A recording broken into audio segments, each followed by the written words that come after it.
Posteriormente yo voy a transmitir la liga en las redes sociales de YouTube. Perfecto, y de ahí las compartimos. Gabriel nos va a pasar aquí el link. Ok, Robert, tu familia es de Michoacán, ¿verdad? Sí, de Michoacán, sí, claro. Perfecto. ¿Puedes cambiar de lugar, Robert? Porque como te queda la ventana atrás, te ves muy oscuro. Estamos al aire. ¿Mejor? Good morning, my neighbor.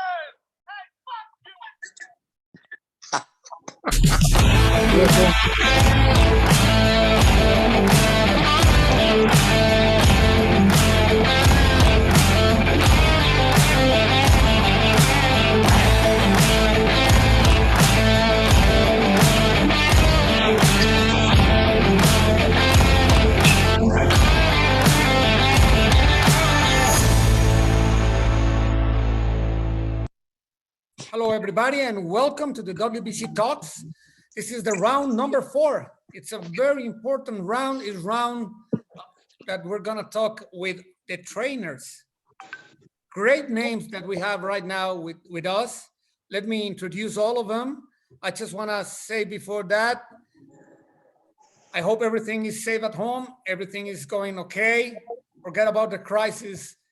Spend some time with us and you're going to learn a lot of boxing with these guys that are going to teach you everything. I just want to say hi to Xochitl. She's the director from the WBC University. Hi, Xochitl. Hi, Victor. Nice to be here and share this 4th round with you. Here with us, it is Manny Robles. He's a trainer from Jalisco, and he was the man behind the biggest upset in 2019, Andy Ruiz against Anthony Joshua. He's with us. He has trained in Guadalajara and everywhere. Hello, Manny. Hello, how are you? Everything is good. Joe Gallagher from Manchester, trainer since 1993. He has trained Scott Quick, Anthony Crolla, and of course, all the Smith family.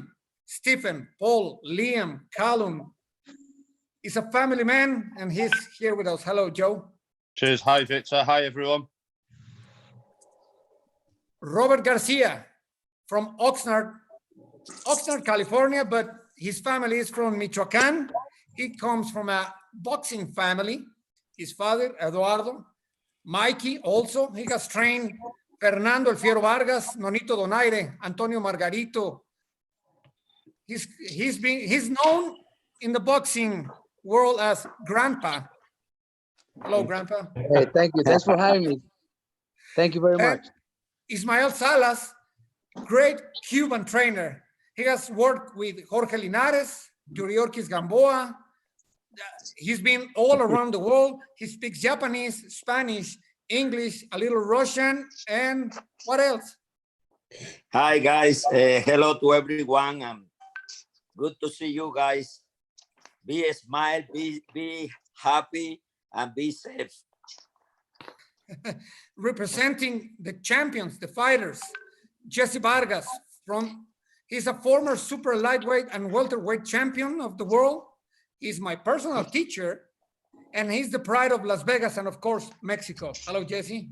Hey, everyone. It's a pleasure to be here talking with you and sharing some knowledge with some of you trainers and with all the viewers.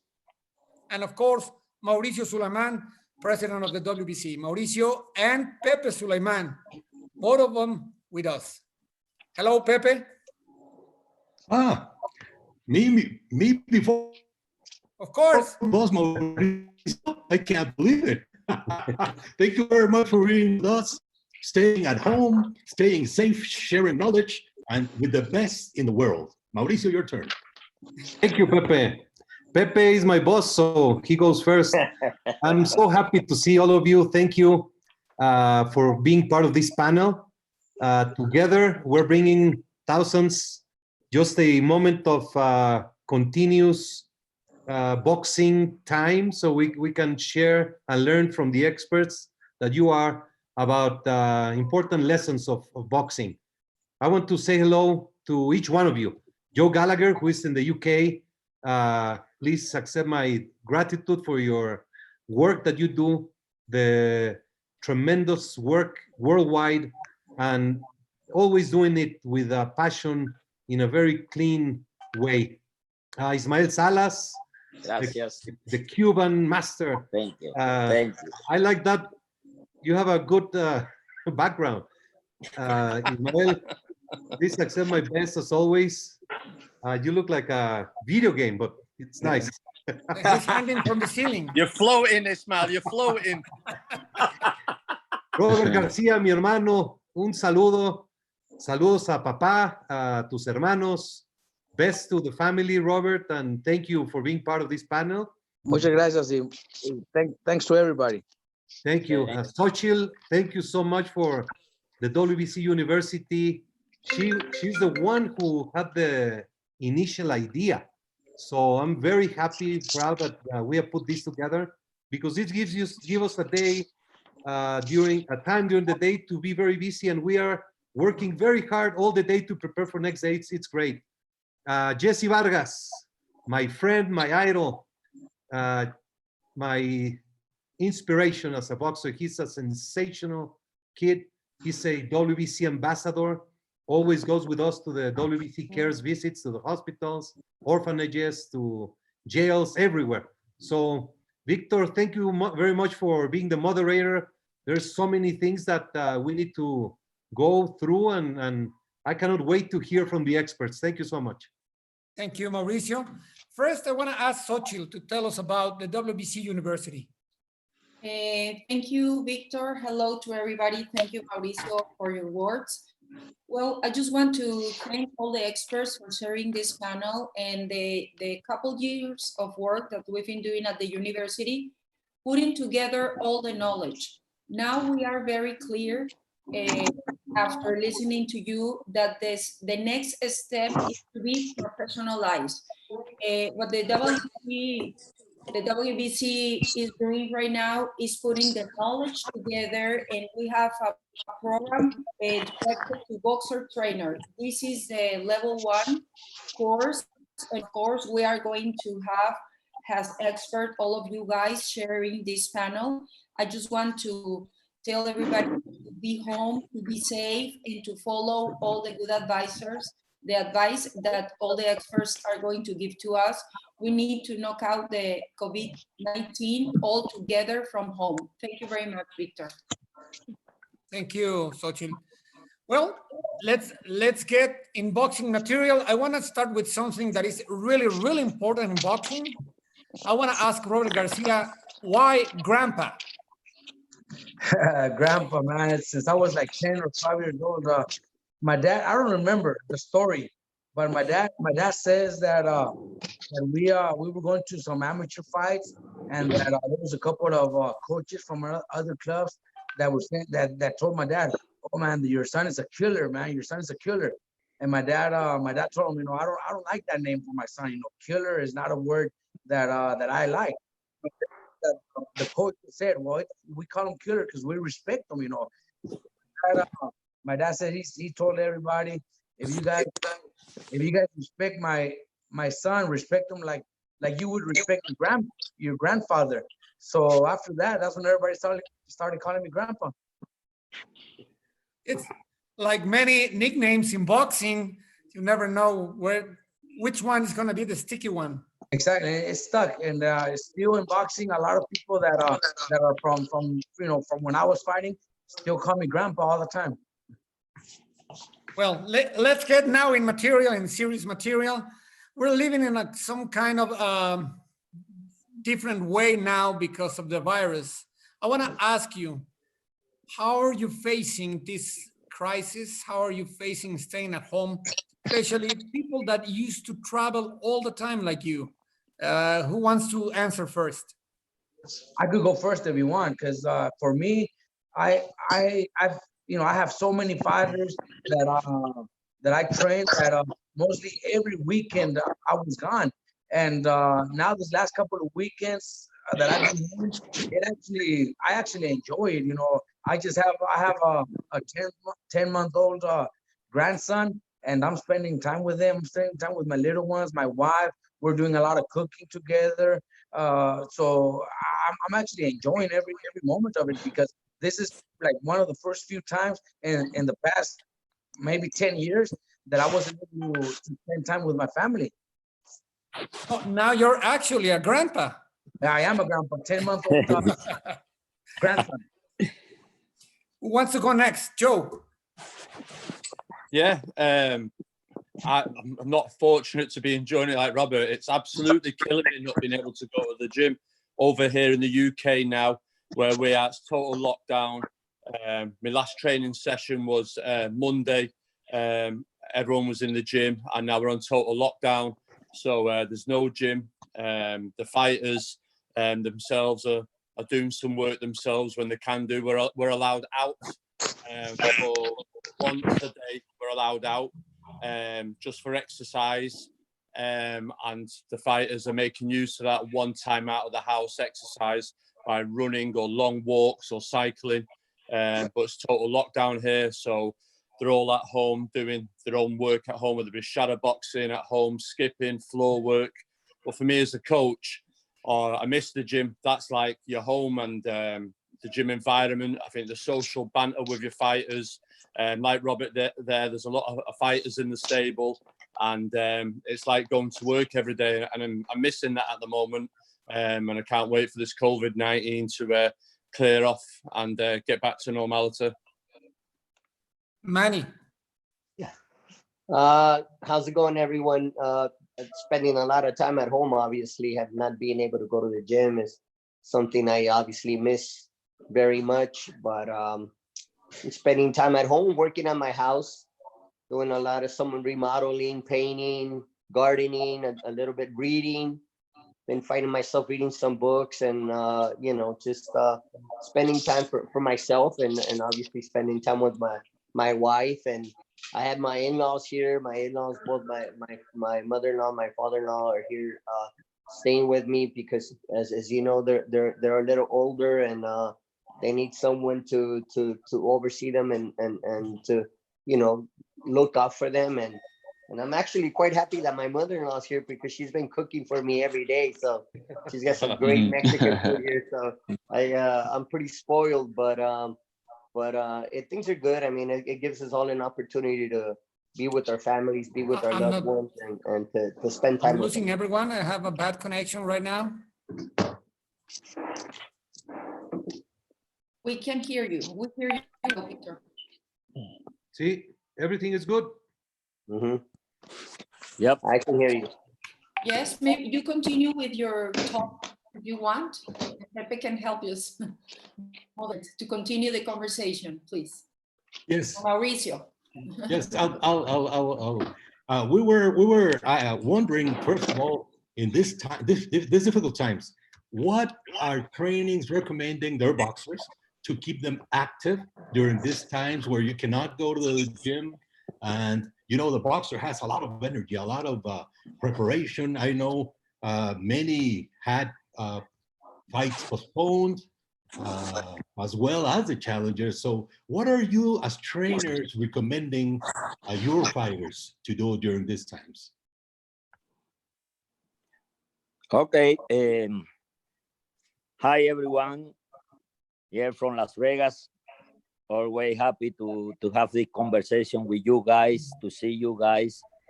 Before anything, I'd like to say be safe and wish all the best for you guys.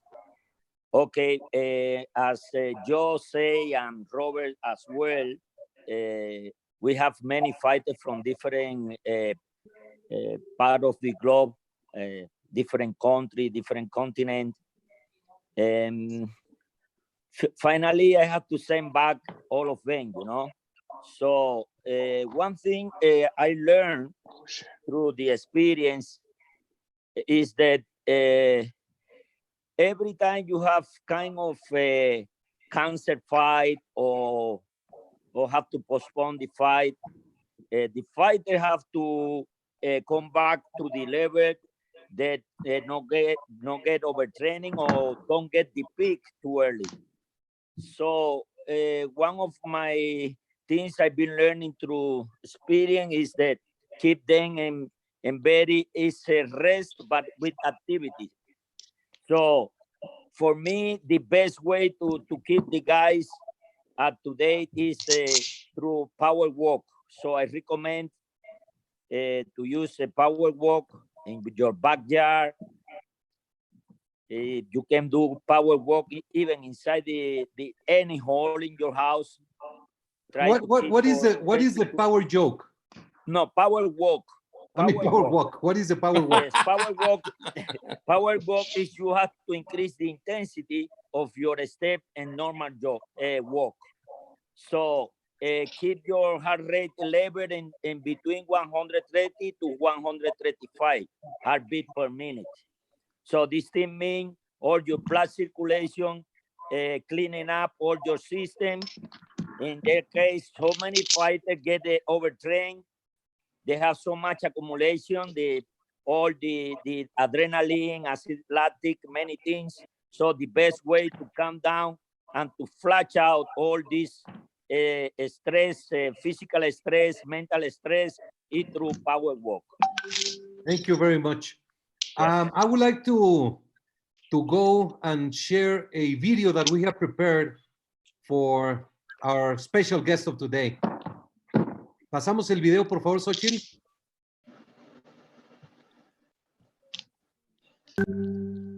Jesse Vargas.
Out on his feet right now. Yep, he was out on his feet.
¿Es un certificado SSL?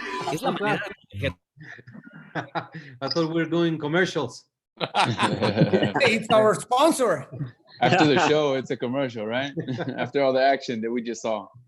Congratulations for the great champion. Thank Jesse, you're a role model. You are a fighter of this era.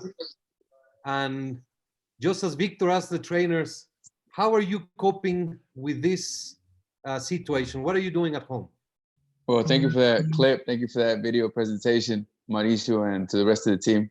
Now, what am I doing as a fighter currently? Honestly, I just came from a fight February 29th against Mike Garcia. It was a big thriller. And I was 2 months in training camp, right? 2.5 months, just about. So basically, right after this, I got about a week off. And then again, the COVID-19 came in, unfortunately, around the world, around the globe. And basically what happened was that my training camp got extended. Why I say that is because I'm doing the same thing now that I did in training camp, with the exception of sparring and training extremely hard. What I mean by that is I'm just staying at home, relaxing, enjoying the family, reading a few books here and there, resting a lot. I train because I have a gym here in my house, so I keep active about 3 times a week. I don't have a fight schedule as of now. You know, I should be relaxing, so I'm just training to stay in shape. But honestly, I guess just enjoying my mother's cooking, learning a few dishes here and there. I'm just spending time with the family. I mean, just like Robert says, you know, I mean, I think we are doing the same right now.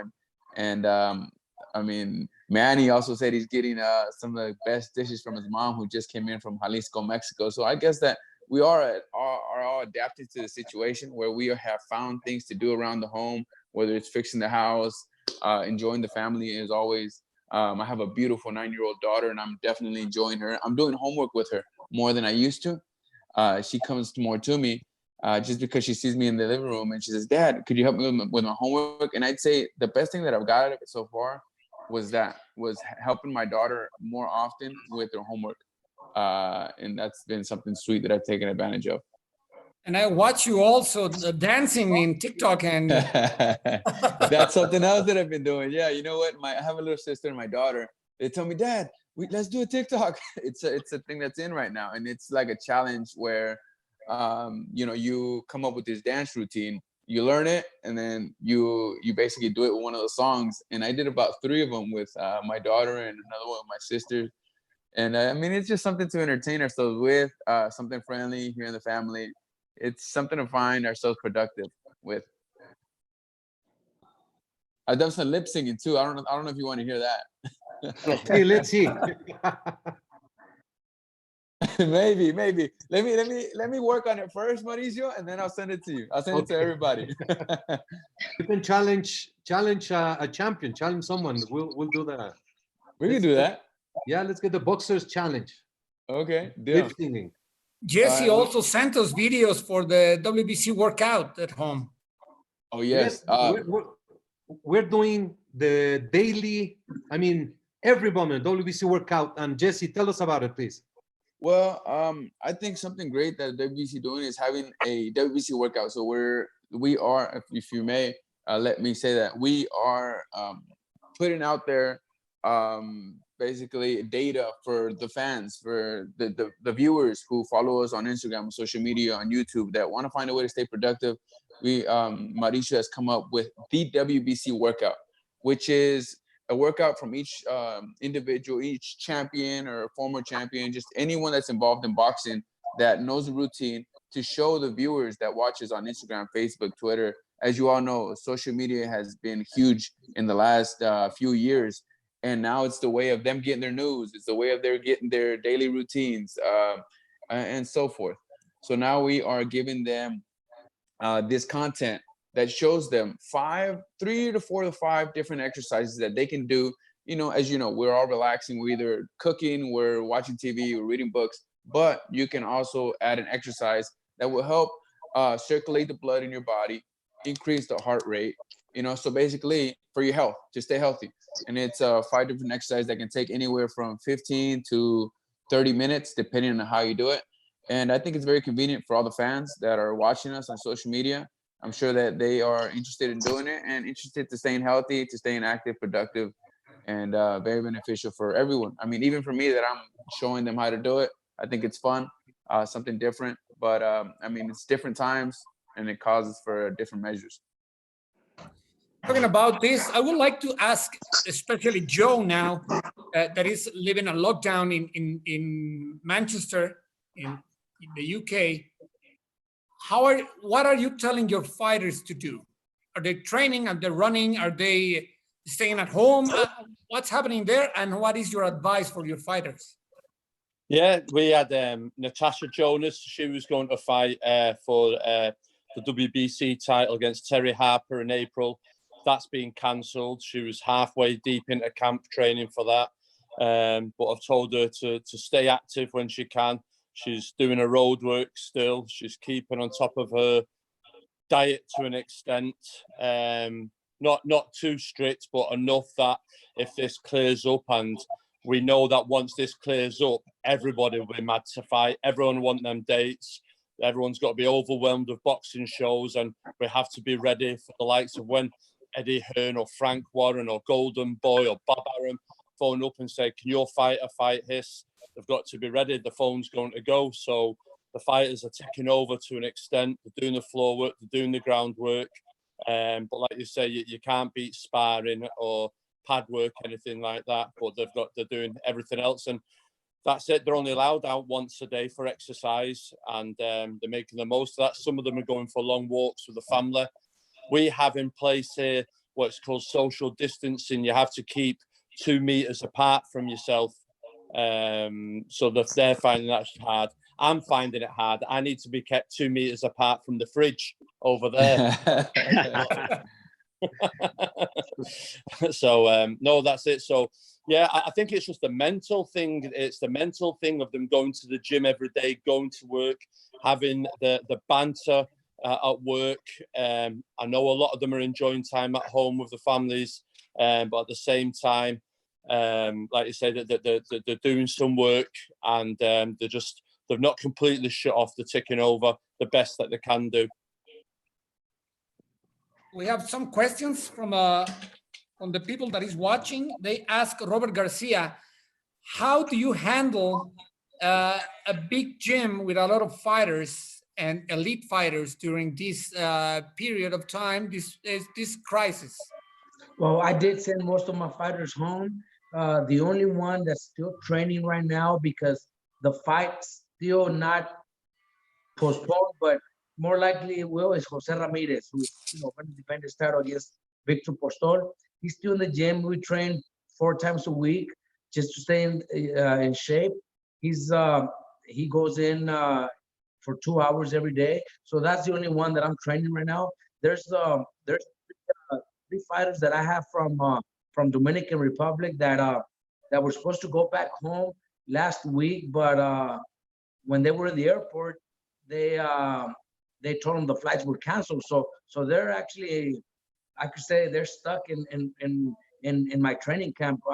So they come in, they get a little workout every time we show up, just to stay in shape. But yeah, they couldn't travel to their country, so they're stuck in my training camp right now, and with no dates, no fights coming up. But the only one is Jose. Jose staying active. The rest went home. They're all enjoying, staying safe with their families. And this will lead to the next question. Jose Carlos Ramirez supposed to fight in February 2nd, I think, in China, and then it was changed to May, and now it's postponed. How do you keep him in shape physically and motivated mentally? Look, Jose is one of those fighters that's very, very dedicated. So he always stays in shape. When he's back home in Fresno, he's always running. He goes to the mountains. He does a lot of running and conditioning training with his conditioning coach. When he's here with us, which he is right now, he has his apartment, so he stays home all day except for 2 hours when he comes to the gym. We get a workout going. It's not easy. This is pretty much the second time that this fight is postponed, but mentally, one thing about him is he doesn't give up. He likes to stay in shape, and he says, look, I know that, whenever they give me a date, I don't want to fall behind and start all over again. He continues training, not serious training, but he's always in shape. He still spars once or twice a week just to get his rhythm there. But it's more like stay in shape, not a serious training camp. People are asking to Joe Gallagher, how the Smith brothers are doing right now? What are they doing now? Well, Paul's happily retired. Liam Beefy Smith, he was due to be fighting in March. There's big talk here in the UK of Kell Brook, Liam Smith. Liam Smith wants that fight, but I don't think Kell Brook wants it. Kell Brook, I think, wants one last big payday in the US over there, either against a Jesse there or a Terence Crawford. So Liam Smith there, obviously that's where he is, and he's at home. His wife is due a baby in 3 weeks' time, so he's got to be a dad for the first time. So that's good. Callum Smith, he was praying that Canelo would have picked him for the fight. Obviously, he picked Billy Joe Saunders. That looks in doubt now, obviously, with the Triple G fight. So Callum Smith, obviously, he's ticking over, enjoying family time. Obviously, he's a new dad. His child, I think, is 9 months old. So he's enjoying family time, but ticking over and wants to get out straight away. And Stephen Smith, he's ticking over, training as well. I think there's possibly a European title fight for him when the season kicks back. But I know Liam Smith was desperate to fight before the birth of his baby coming up now.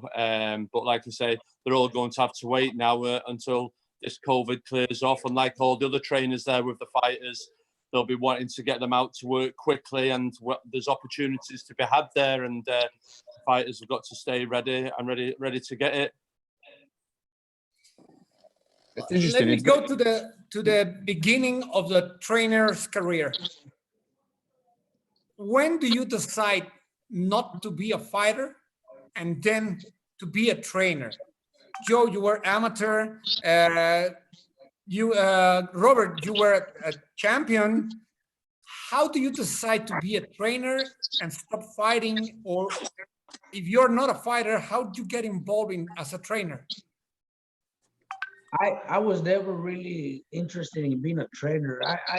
I just started when I retired from boxing. I was 26 years old, so I was at home, pretty much doing nothing. So I started helping out my dad with the amateur program that my dad had in Oxnard, and I enjoyed it.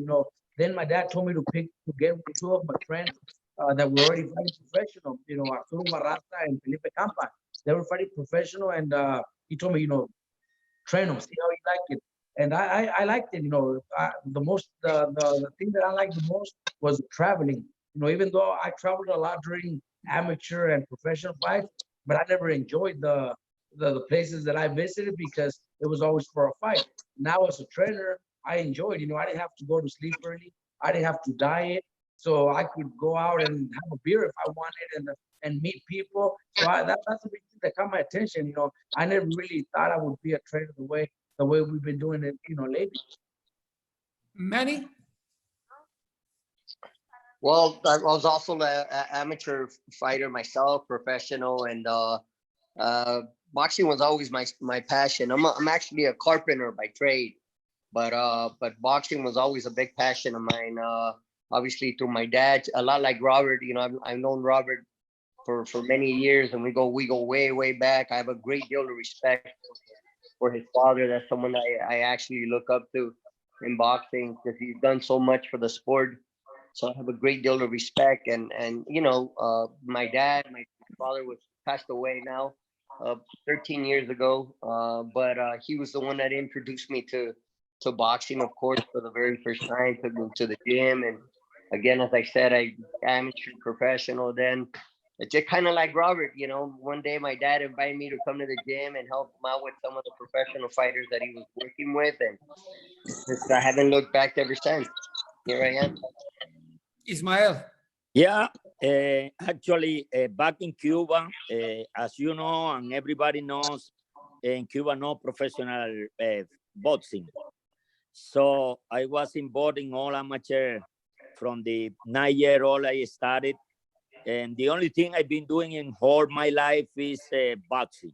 So boxing is part of my life, So by coincidence, at the same time I was in the amateur team in my gym.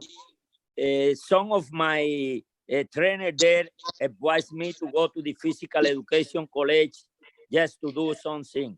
It was back there, it was like a 16-year-old. And then after that, I made my master's degree. I started to work with the many champions because I originally from Guantanamo, Cuba. So one of the best fighters all time in amateur being a Cuban, Guantanamo. So I worked with Felix Sabon. I the one who introduced Felix Sabon, 3-time Olympic gold medal. I worked with Joel Casamayor when he was only 10-year-old. It's a long. But anyway, after 1992 Olympics in Barcelona, I decided to come to professional. So I started in 1992 in Thailand. I started to do my professional work. I like to say, I like to tell everyone who made me what I am today in professional. It was the late Angelo Dandi. Angelo Dandi is my father, my guide, my everything. He changed totally my mentally about the professional boxing because I in Cuba, if everybody knows, in my time, no professional, even TV. I never seen professional fight back in Cuba. So when I came to Thailand, I just started to see a professional, and I love to learn, daily learning, never-ending learning. And one of my first world champion in Thailand, it was the challenger was from Angelo Dandi.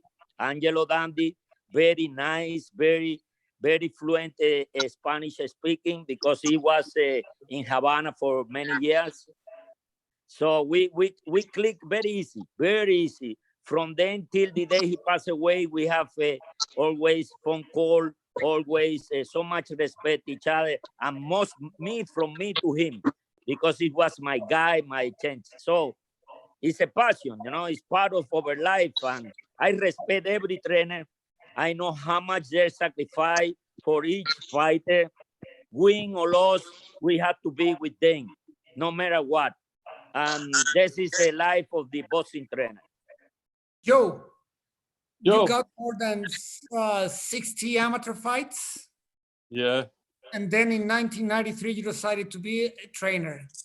Why? Yeah. Like anything, when you're amateur boxing, you go to age 17, you leave school, and my dad took me out working with him on the roads, construction, laying pavements, curbs, flags, and this is hard work. This is hard work. But I always liked helping out still at the amateur club and helping the kids out. So I decided to go coaching amateur in 93. And then as an amateur coach, I loved it. Absolutely loved it. Helping kids, seeing them come in the gymnasium, having no rhythm, not being able to skip a rope, having them low in confidence, and to see them progress, develop confidence, see them learn how to put one foot in front of the other, how to get balance, how to get rhythm, improving the technique, having that first bout, them getting that winning trophy, the parents, the grandparents, all so happy. Money can't buy that. And I say that now, no matter how many world champions we win, we produce, you can't beat that child's first win when they get that first trophy and the smile and the parents and the grandparents. Money just can't buy that. Beautiful. So I was hooked then with that. As an amateur coach, then I had kids go to the Olympics, go to the World Championships, and then in 2001, then I thought, right, I want to turn professional now. I got Steve Foster to the Worlds, Joe Murray to the Olympics, and I thought, right, I want to turn pro now and test my wits against the best in the world, and that was it, and turn professional. And like Ismail says, we work all the hours God sends. We win together, we lose together. And it's just been an honor, like Robert says there, to be able to travel the world doing a job that we love. Sometimes we take it for granted, but it's a fantastic job, and I wouldn't change anything in the world for it. I'm very privileged, and a huge thanks to Phil Martin, who was a huge mentor for me at the time coming through. He trained like Carl Thompson, Ensley Bingham, Frank Grant, and very much like Ismail with Angelo Dundee. Phil Martin was like somebody who steered me and educated me in the boxing world. And yeah, long may it continue. Jesse, long after when you retire, would you like to be a trainer? You know what? I honestly never thought of it, but I mean, it's an option, definitely. I think we'll see. Only time will tell. Only time will tell. It's something interesting to me. I prefer to be a manager to help guide other fighters' careers. If at one point, you know, I get out as a fighter and I plan to do something, I'd say be a manager to help guide some of these fighters' careers, just because I have some knowledge on what to be prepared for and what to warn them in. And I just feel that I could be helpful to some of these young fighters. That's about it. Other than that, to be a coach, I haven't thought about it just yet, but it's very interesting to hear these stories from Joe, from Robert, from Manny, each and every one, Salas. It's very interesting, but I haven't put too much thought into it. We'll see. Only time will tell. What I ask you? I have a question. Being former fighters, how do you making the transition from fighter to trainer? We have talked about this. You have a style in boxing. You have strengths. How do you not transfer your qualities as a boxer to your pupils, to your students? I'll start. Look, in this sport, there's so many different styles, and you gotta know what style your fighter is. And if you're one of those trainers that only trains one style, well, then that's the only type of fighter you're gonna have. You cannot, if you train to be a brawler, well, then you can't train somebody to box. But you have to know that everybody has a different style. I separate my fighters in different times. If it's at 10 in the morning, 2 o'clock, 4 o'clock, 6 o'clock, whatever it is, every fighter is different. So if I'm training Mikey, boxing counter puncher, then that's what I focus on, the 2 hours that I'm training him. But then when I was training Maidana or Brandon Rios, it's totally different. It's a total different workout, different type of training, different type of combinations. So we just have to know how to balance each fighter's time to be able to train them differently. And that's the benefit of Robert and former fighters, that they understand the different styles in the game, right? So everyone has their own style and they need to make adjustments. And of course, I'm sure Robert has certain techniques that he shows each fighter, right? But it's their style automatically. Right, you're right, Jesse. And then a lot of things also that has helped me out a lot in training is I used to fight, and I used to have a hard time making weight. So nowadays things have changed. Years ago when I was fighting, we used to cut water 3 weeks before the fight. That's the last thing we could do right now. Right now is drink a lot of water. That's when we cut weight, but we didn't know that, sometimes a body needs a day off. So there's a lot of times when I give my fighters a Thursday off so they could rest and they could relax, and then come on Friday, they come very, very, very, very good. They come in stronger and faster because they took a day off. I lived it. I lived all that hard training, the wearing plastics and cutting water, things that I've learned and things that I've changed. Now all my fighters, they don't,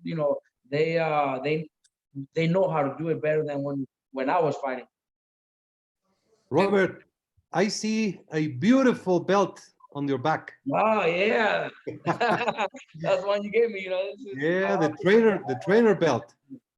All of that was a dream that my father had. Yes. And Pryor, the son of Aaron Pryor, he contacted me about 2 years ago, and he said that why does not the WBC recognize a trainer? Because the trainer is the one as much responsible as the fighter for the performance. When you take them as their son, as a daughter, when they start, you become a father figure, you run with them, you design everything. It's a really, really a great relationship, and it's certainly great credit goes to the trainers.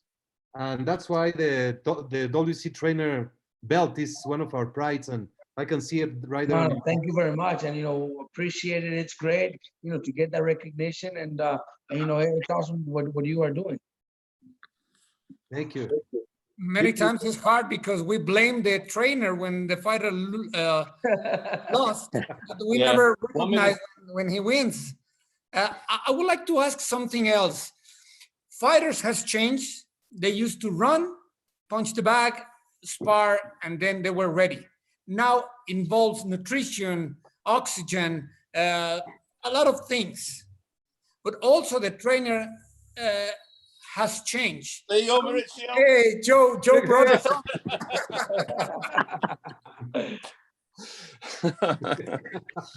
Congratulations, guys.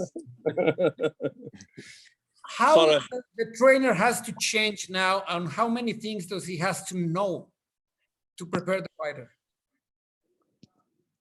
Who wants to answer? Okay, if we're looking for all the develop of the science, join hand with the sport, so they show to everyone how much we need each other. We need to support our training program with the nutritionals, with the fitness trainer, for the diet. Everything had to be involved in the training program. So before, in the old school, was just a trainer, just a fighter. It was so much like only one unit. Now the unit became 4 or 5 units because the fighter need different guys to take care of the different part of the training program. It's a multifunctional program, multifunctional develop of the fighter for only one reason, one night fight. So we all have to work together and to bring the fighter to the best condition can be. If I may give my opinion, I think the fighter is like your kids. You learn to treat each one differently. I know that my older son listens to me when I talk to him. And the younger son, I have to be very strict and very different from the other one. So the trainer learns how to deal with every single fighter because they all have different personalities. Yeah. And once they understand that you are the one taking care of his future, that all that the trainer wants is to develop the future of him to become successful, then a relationship starts to grow. Question, do many fighters leave the gym? They do not find it, they do not get that relationship, but then they go to other gym. Is that common?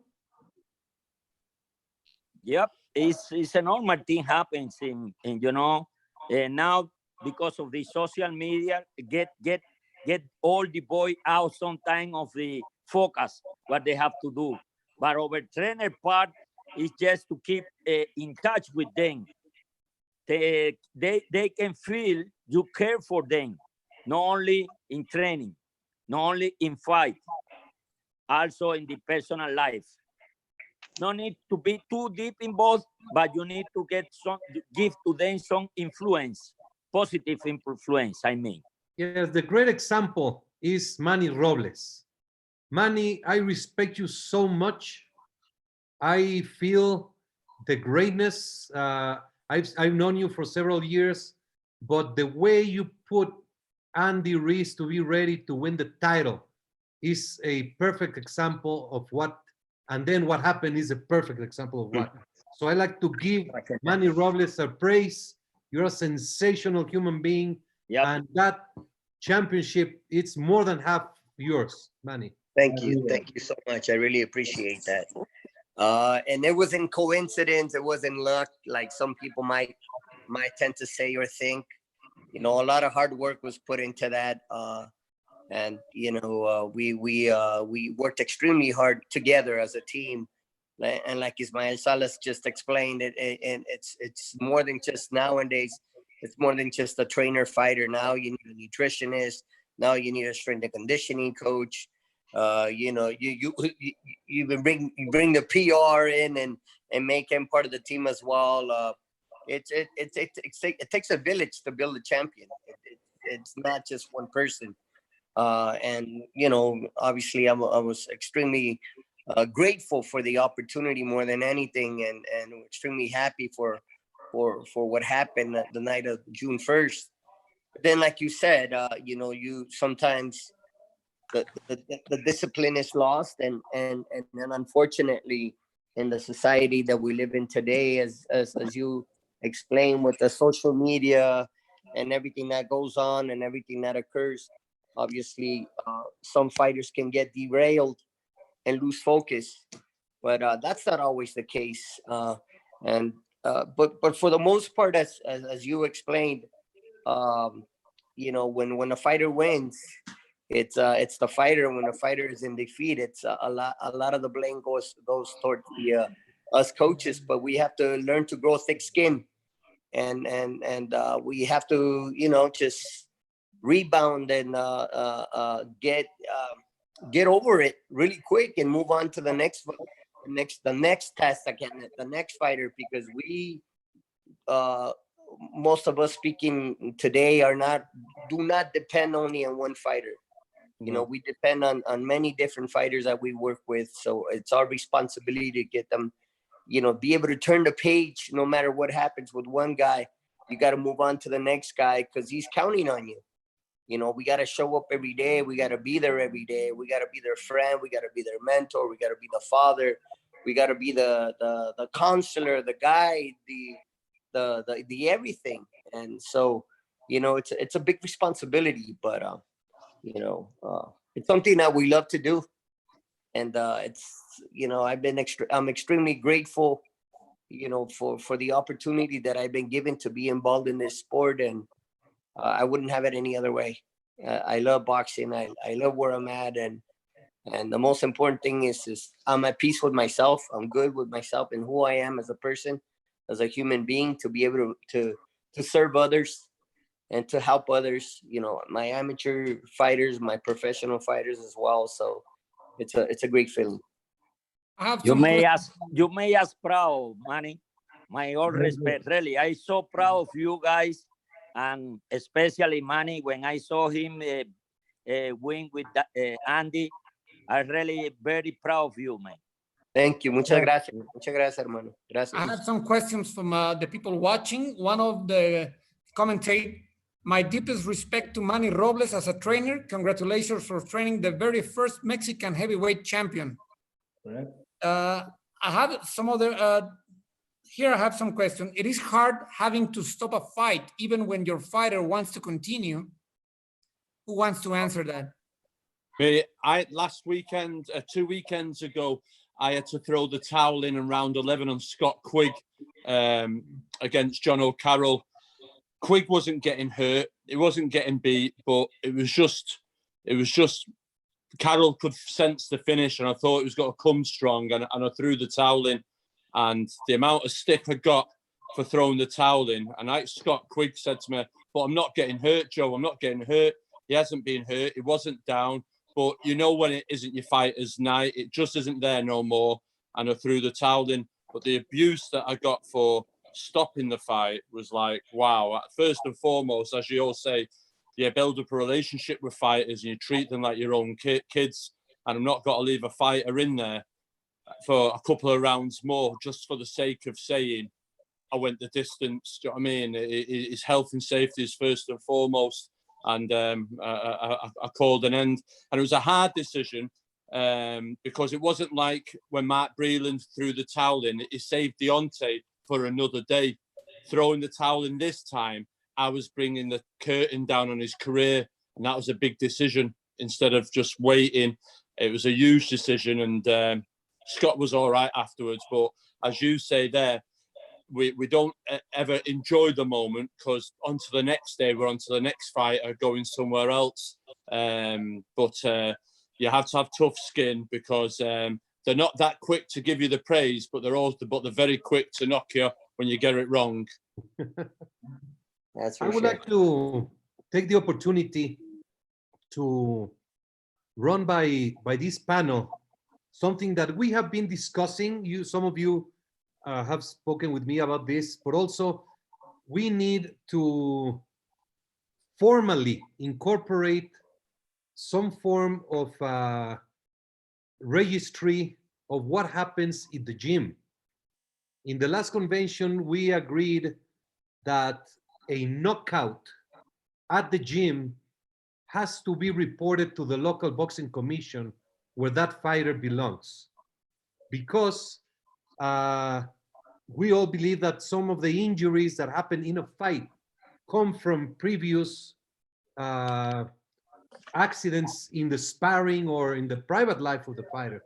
So I would like if this panel could help us start that movement of having the registry, a log of how many rounds each fighter spars, and then the commitment of reporting to the boxing commission whenever a knockout or a serious injury happens in the gymnasium. Mauricio, I think that's a good idea, and I've mentioned it a couple of times. You know that most of the fighters do their medicals maybe 4 to 6 weeks before their fight. Sometimes even more than that. But then they still have to go through lots of rounds of sparring. A lot of them get injured. A lot of them get dropped. A lot of them get knocked out. It does happen. So I've mentioned it before, and I don't know if it's a good idea because a lot of fights will probably be canceled the week of the fight.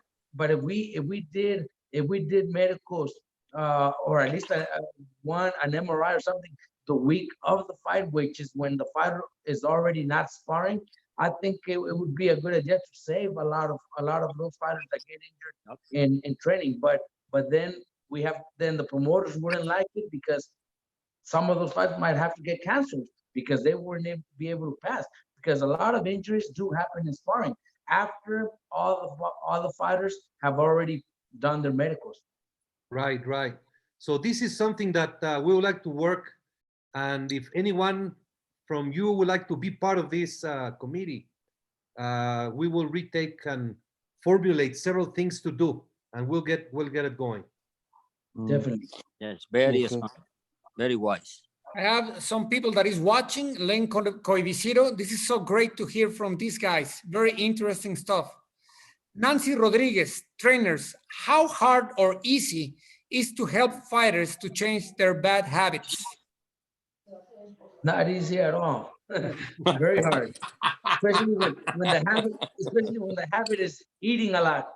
It's very hard.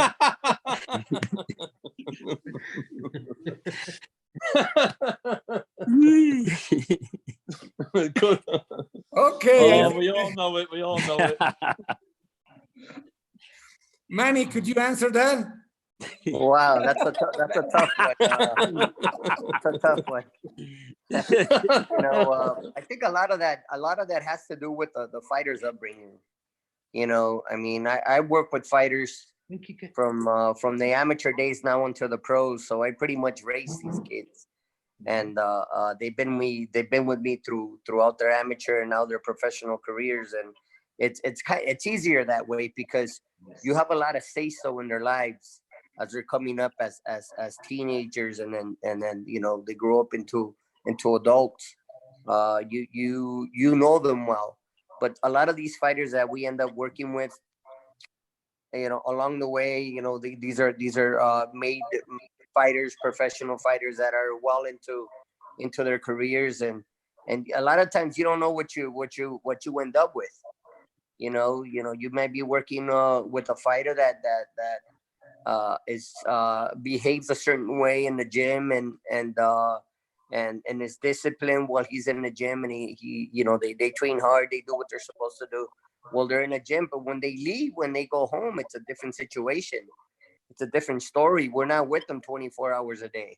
We're not their babysitters. You know what I mean? We're their coaches, and we're there for them if they need us.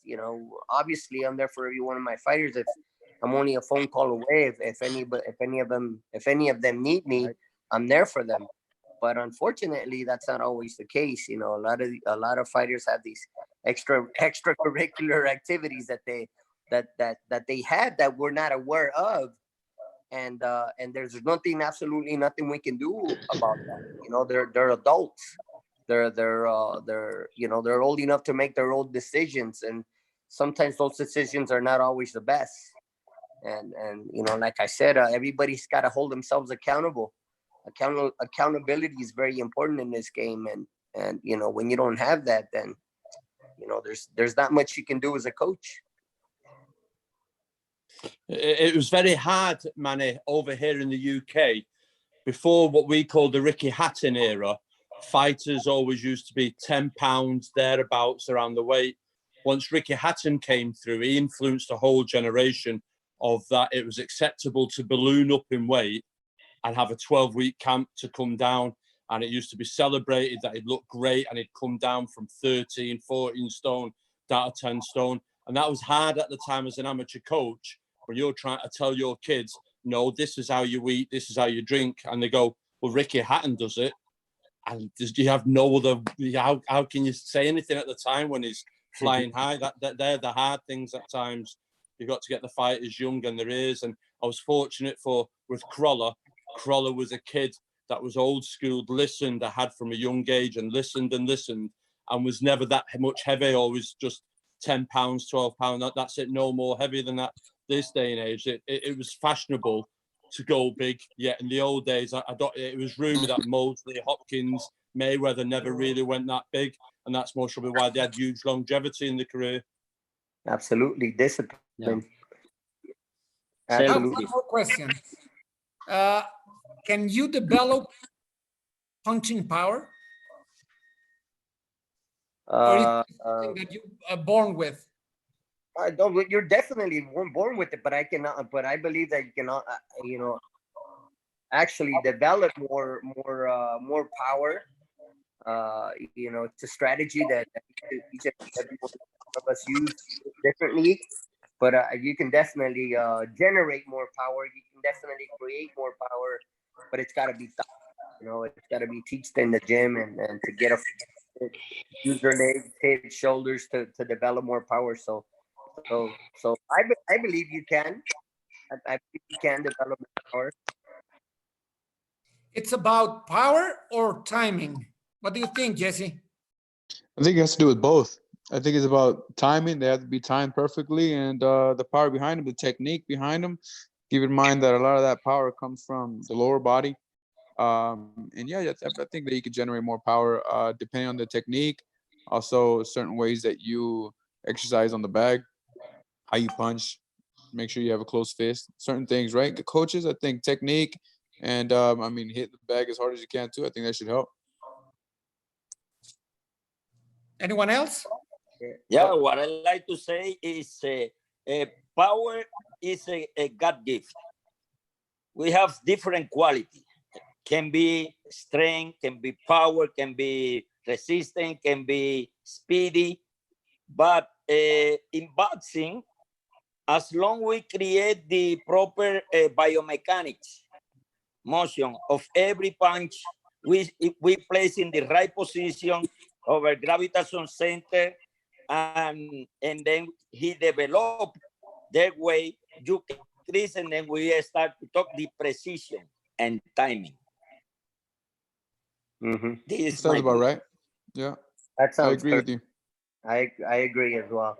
By the way, I think I told you this before, Jesse, but I did tell you. As a matter of fact, let me remind you in the Top Rank Gym that I told you that I felt like you had one of the best jabs in boxing. Do you remember that? Yeah, I do remember that, man. I was gonna continue to practice it, perfect it even more. Yeah, there you go, man. Just to get wow, man, your jab is. I admire you.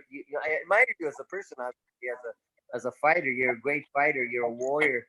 But your jab, man, I was like, I've been watching you for so many years. Like, man, this guy's got one of the best jabs in the business. So I'm glad I had the opportunity that to let you know how I felt. Thanks, man. That man, your jab it's amazing. One of the best jabs in the business. I love your jab.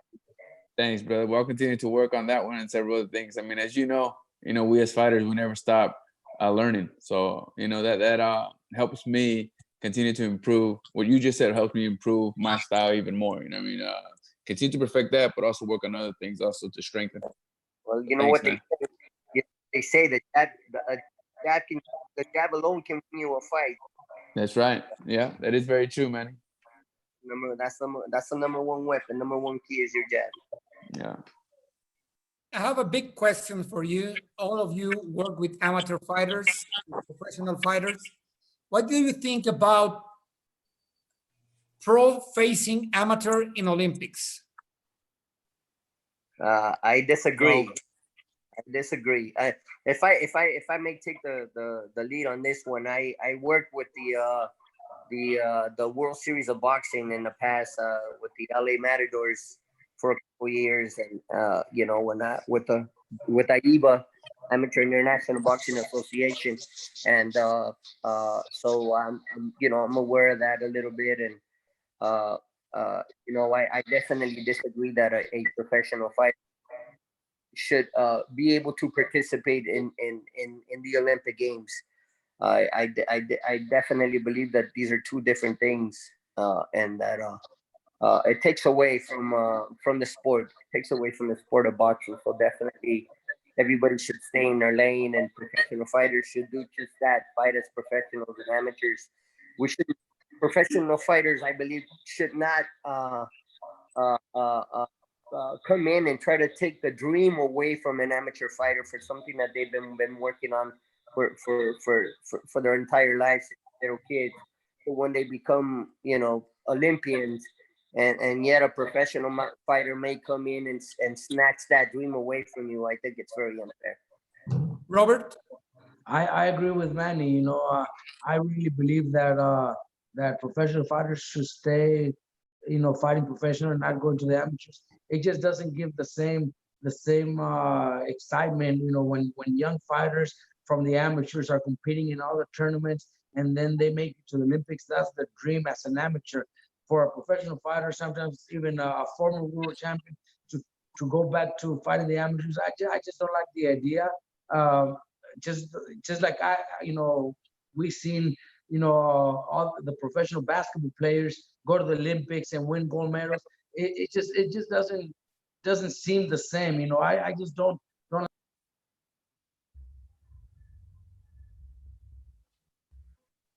You got your microphone mute. Who? I think we lost Robert. Joe, would you answer that? Yeah, no, I'm totally agreement with the boys. It's like when in our era, when we're growing up and you're watching your Sugar Ray Leonards at the Olympics and your Roy Joneses, that's your goal. That's what inspires the kids in the gymnasium, in an amateur gymnasium, to watch them Olympics, to represent your country, to wear that vest. And then you get a medal and you turn professional, you start your professional journey. I feel for a professional to come back to the amateurs, you're robbing a kid of a dream. And we've just seen that recently. We've seen Define Parsons there. Many thought she beat Katie Taylor last year in New York. Well, she's just gone into Olympic qualifier and got beat in the first round, yet she nearly beat Katie Taylor. So it's two different sports. So her stock has absolutely plummeted now from where it was up there with Katie Taylor, going back into the Olympic qualifiers and got beat straight away. It's where does she go from here now? I agree. Just everyone stick with what they're doing. What do you think, Ismael? Yeah, for me, I start from one thing, you know, different motivation to be amateur and to be professional. Amateur is full of dream. It's the young blood, young kids looking for the pride to represent the country. But in professional, more than represent the country, represent the personal things, you know, it's more personal.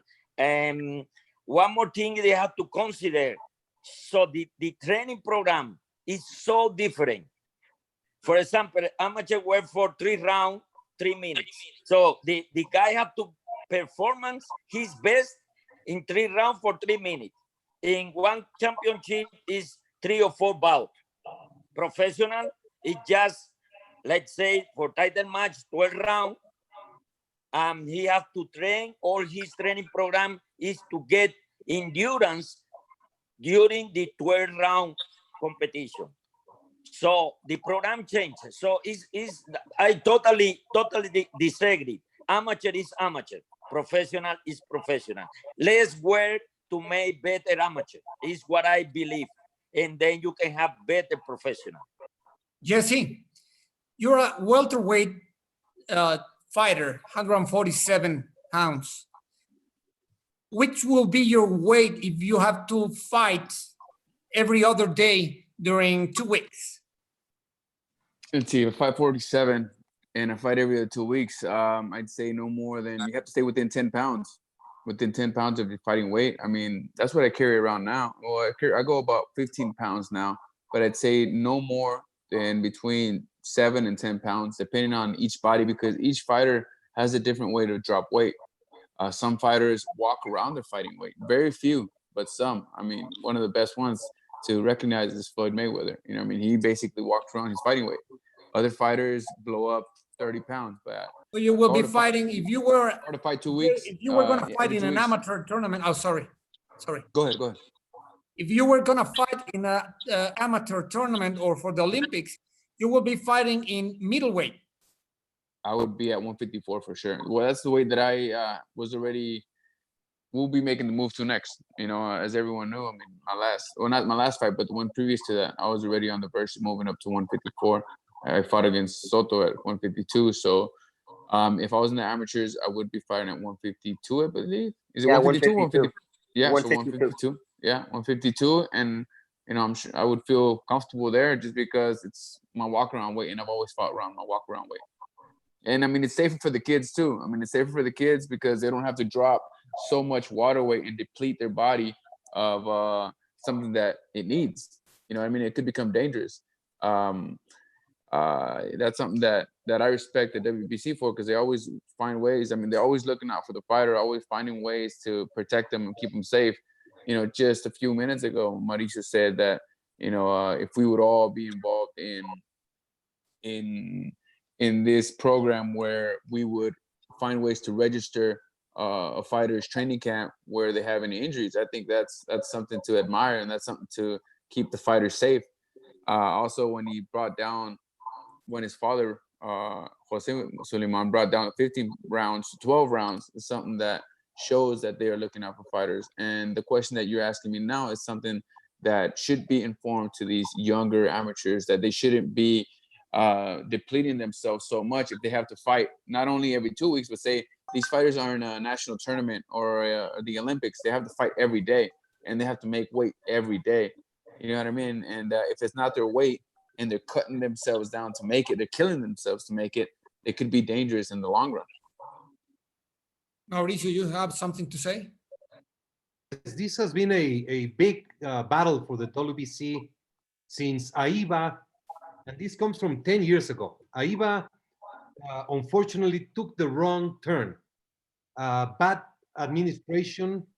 The president, Dr. Wu, took a decision to try to make AIBA a for-profit organization that, instead of looking out for the sport, for the boxers, for the Olympics, the intentions of AIBA was gaining money.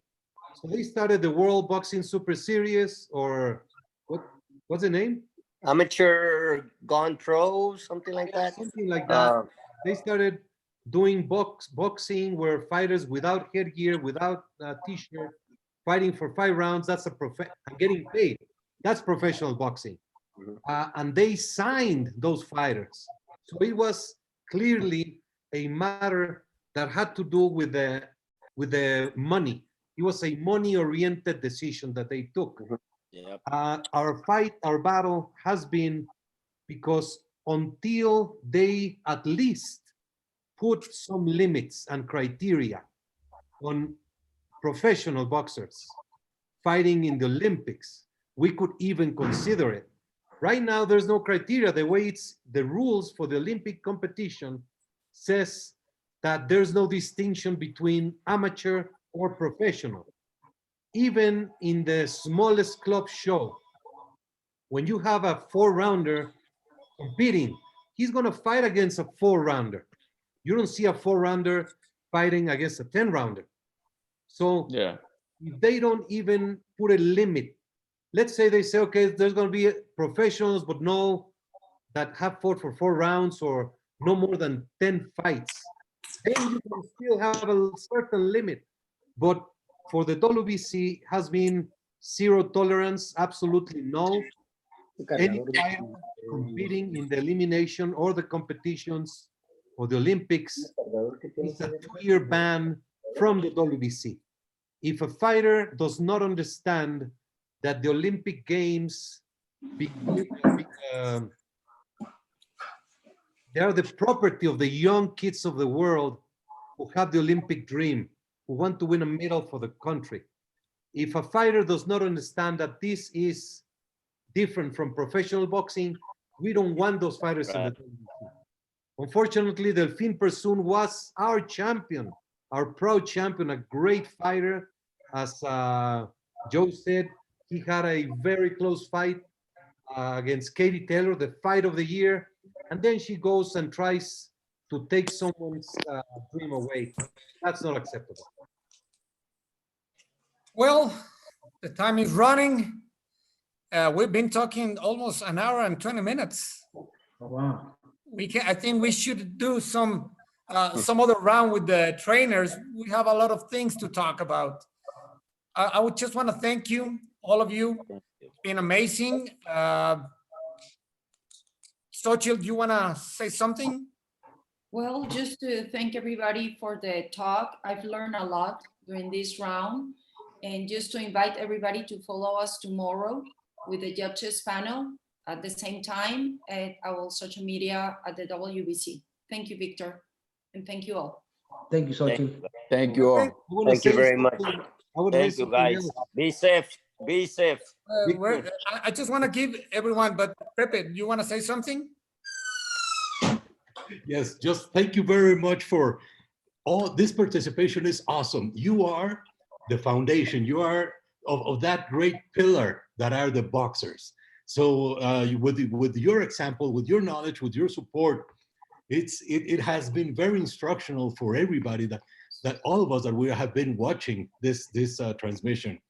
And hopefully, Manny, I will be dropping by your gym soon. Anytime, anytime. Yes. To train, of course. Of course, yes. Is there an exclusive here, lads? Is there an exclusive? Jesse, you want to say something? No. Just it's a pleasure speaking with everyone. And Pepe, when you go, you should do a Facebook Live. That way we can take a look at all the training sessions that you're doing. Manny, put them to work, man. I sure will. Ismael. I will. Thank you, Ismael. You want to say something? Thank you, guys. Be safe.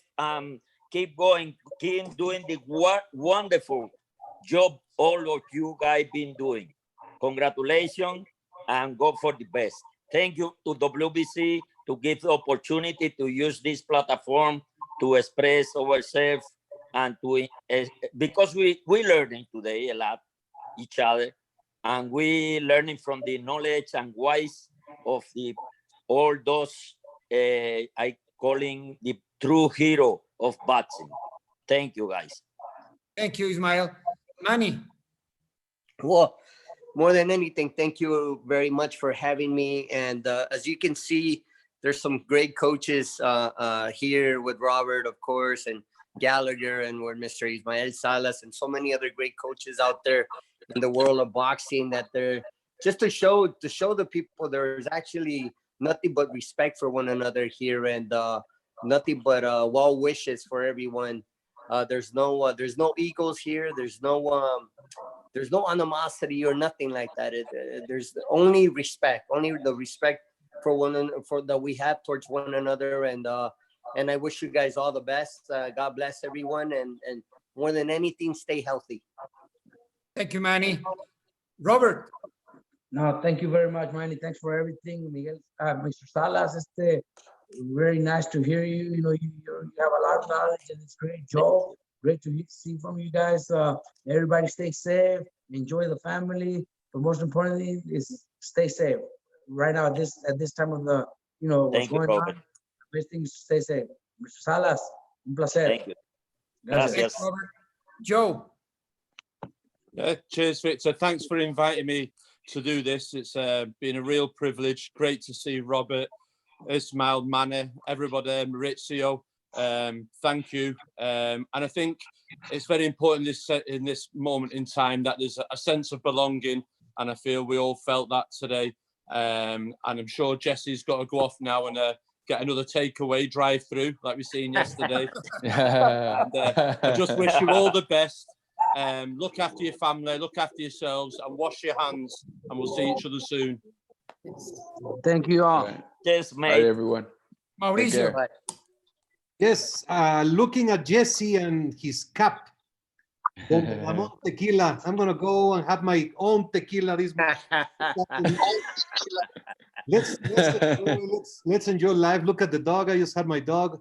Mis perritos. Participate. And we will get through this. We're gonna knock out this virus, and we're gonna do it together. And boxing is gonna come back stronger. Everybody's gonna want to see the next fight. Every fighter is gonna be waiting to go into the ring. Xochitl, thank you so much for WBC University, and thank you all from the panel. Thank you. God bless. All the best. Thank you all. Thank you. All the best. I have you. this little fighter who wants to train this little fighter. I'll train. Okay, perfect. Grandpa will Thank you very take much it. to everyone. Thanks for sharing with all the people. They are home, and don't wait for the round number 5 tomorrow. Judges, thank you very much to everybody. Bye bye. Bye bye.